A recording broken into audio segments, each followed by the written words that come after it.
Welcome back to my channel. If you get scared even a little bit, then this video might not be for you. Watch at your own risk, because today's story is dark, mysterious, and truly terrifying. Hello friends, how are you all? I hope you all doing great, and life is treating you well. I'm guessing you've already listened to my last horror story, but if you haven't, don't worry. I'll leave the link right below the description box. Today's story is going to be incredibly terrifying. If you have AirPods, headphone, or earphones, put them on right now. Go into a separate room, turn off the light, set your phone aside, and just lose yourself in the story through your headphones. Today's story is called The Waverly Hills Sanatorium Incident. This story takes place in October 2015. On top of a lonely hill in Louisville, Kentucky, stood a massive abandoned building known as Waverly Hills Sanatorium. Decades earlier, during the tuberculosis epidemic, thousands of patients had been brought here in the hope of surviving. Many never left alive. To transport the bodies without terrifying the remaining patients, workers built a long underground passage called the Death Tunnel. Even today, visitors claim they hear whispers, footsteps, and screams echoing from its darkness. Most people refused to enter the building after sunset, but 3 paranormal investigators wanted to discover the truth. Their names were Sam, Mark, and Sarah. Sam was the leader of the team and ran a growing YouTube channel dedicated to exploring haunted places. Mark handled the cameras, while Sarah specialized in paranormal investigations and electromagnetic equipment. After months of paperwork, they finally received permission to spend one entire night inside the abandoned sanatorium. Their mission was simple: stay until sunrise, record everything, and finally prove whether the terrifying legends surrounding Waverly Hills were true. Around 11:30 p.m. on a freezing autumn night, the team arrived outside the enormous building. The moon was hidden behind thick clouds. Cold wind swept through the broken windows. The 5-story structure stood silently before them like a giant, waiting in the darkness. The security guard unlocked the heavy entrance door. Before leaving, he looked directly at Sam and quietly said, "I've worked here for 12 years, but after sunset, I never step inside this building. Whatever happens tonight, don't expect me back before 6 in the morning." Without another word, he stepped outside. The giant metal door slammed shut behind him with a thunderous bang. The sound echoed through the empty hospital.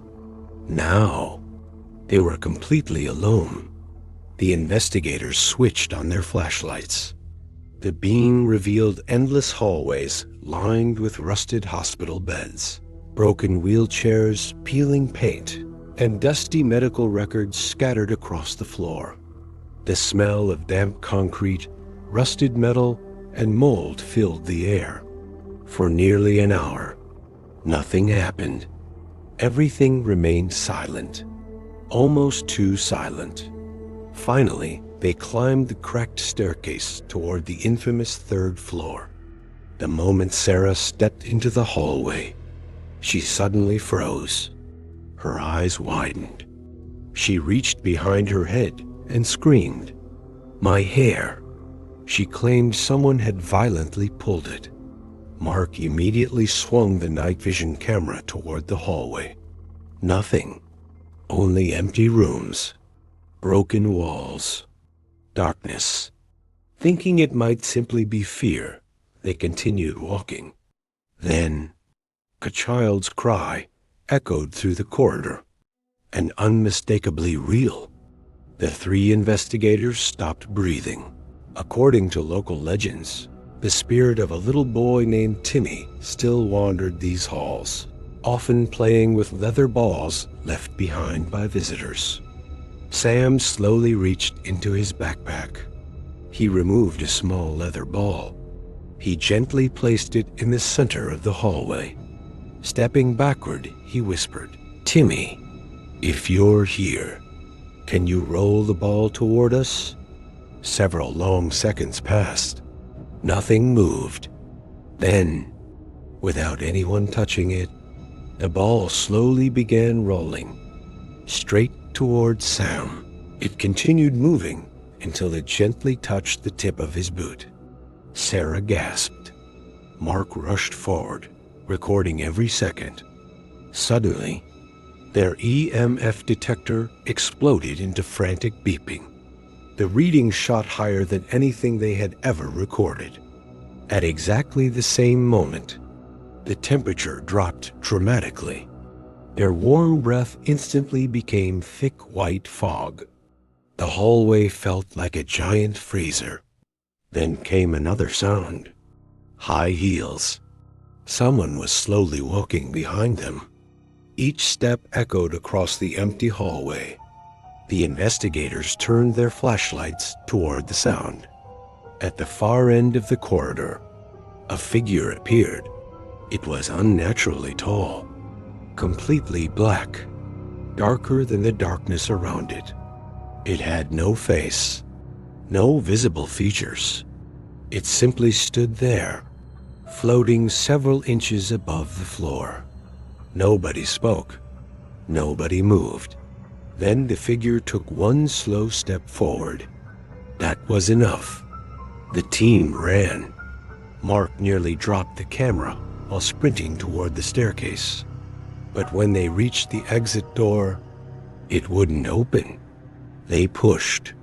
The heavy door had somehow jammed shut. Panic spread across their faces. Their only remaining escape route was through the basement and into the death tunnel. The three investigators rushed downstairs. The basement felt completely different. The air was colder. The smell was unbearable. It carried the scent of wet concrete, rust, and something rotten. Finally, they reached the entrance. The death tunnel stretched ahead like the throat of some enormous creature. With no other choice, they entered. Only the narrow beams of their flashlights pierced the darkness. Their footsteps echoed endlessly. Then, another set of footsteps echoed behind them. Heavy, slow, perfectly matching their pace. Whenever they stopped, the footsteps stopped too. Halfway through the tunnel, Sarah suddenly collapsed. She grabbed her throat. She couldn't breathe. Her eyes filled with panic. She clawed desperately at her neck as though invisible hands were squeezing the life out of her. Sam and Mark grabbed her under both arms. Together they dragged her forward. Then, the tunnel exploded with sound. Screams. Hundreds, maybe thousands. Men, women, children, all crying out in agony. The deafening chorus bounced violently off the concrete walls. The investigators covered their ears. Still, the screams continued. Finally, they saw the exit. A faint light shone at the end of the tunnel. Relief washed over them, until they saw something standing in front of the exit door. The same towering shadow, waiting, blocking the only way out. Sam reached into his backpack. He pulled out his most powerful flashlight. With trembling hands, he aimed the bright beam directly at the figure. Then he shouted, "Move!" The shadow released a horrifying scream. The sound shook the tunnel. The concrete walls vibrated. Pain shot through their ears. And then, the figure slowly dissolved into the darkness. Without wasting another second, Sam and Mark slammed their shoulders against the rusted exit door. Once, twice, a third time. Crash. The old hinges finally snapped. The heavy door burst open. All three investigators tumbled onto the cold grass outside. Fresh air filled their lungs. For several minutes, none of them spoke. Sarah lay on the ground, coughing uncontrollably. When Sam shined his flashlight across her neck, his blood ran cold. 3 dark bruised fingerprints were clearly visible, as if someone had tried to strangle her. The time on his watch read exactly 3 a.m. Without collecting themselves, they threw their equipment into the vehicle and drove away as fast as possible. None of them looked back. The nightmare, however, wasn't over. The following afternoon, Mark began reviewing the audio recordings. During the moment when the leather ball rolled across the floor, he discovered something terrifying. Hidden beneath the background noise, a raspy female voice whispered clearly, "You will die here tonight." None of the investigators had heard those words while they were inside the building. The recorder had captured something their ears never could. That recording changed their lives forever. Sam quit paranormal investigations and never entered another haunted location again. Mark permanently deleted his YouTube channel and sold all of his camera equipment. Sarah spent months in therapy. The bruises around her neck remained visible for more than 4 weeks before finally disappearing. Today, Waverly Hills Sanatorium still stands overlooking Louisville, Kentucky. Visitors continue reporting shadow figures watching from the 3rd-floor windows. Others claim they hear children crying in the empty hallways. And many who dare enter the death tunnel say one thing: no matter how quietly they walk, something always walks behind them. So if someone ever invites you to spend the night inside Waverly Hills Sanatorium, remember this story, because sometimes the legends are waiting for someone new to believe them. And that is where today's story ends, my friends. I really hope you all survived this nightmare. If this story scared you and you liked it, please go ahead and hit that like button. If you're new to the channel, don't forget to subscribe so you never miss an episode. I'll see you in the next horror video. Until then, goodbye.